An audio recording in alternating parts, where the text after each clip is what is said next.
Ebyo, sana pautangin mo muna ako ng 200. Eh, may utang, so may utang ka pa sa akin, 800 eh. Oh, mababayaran ko rin yun pag alis ko. Papuntang Saudi. Saan punta ako na pupunta ng Saudi? Hindi ka na nakarating eh. Oh, anong malay mo kung matuloy ako? O, sige na. Pero nga muna ng 200 ito. Eh, nasa iyo pinagbenta ng pali. Wala eh. Sige na't makalayas na lang to.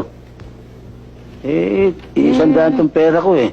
Oh, sige. 100? Hmm. Oh, paano? Eh, di kulang ka pa ng 100. Ha? Oo. Oh, saka mo na lang ibigay. Oh, teka muna. Para lumalabas ako pa may utang eh. Talagang may utang ka. Paano? 200 ang hinihiram ko sa'yo eh. Hiram ka lamang eh. Ako pa magkakaroon ng utang na ibibigay sa'yo. Eh, sa sandali lamang. Hindi kayo nagkakaintindihan eh. Hindi kasi kayo marunong ng arithmetic. Magkano ba inutang mo? 200. Magkano binigay mo? 100. Magkano kulang? 100. O yun. Paano 100 yung utang?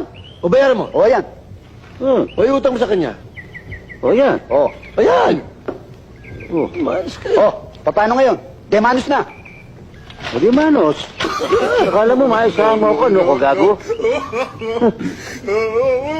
Tarantado ka eh. Bakit? Paano na manos eh? Wala naman nilabas na pera yon. Hindi naman kayo nag-usap ng matagalan.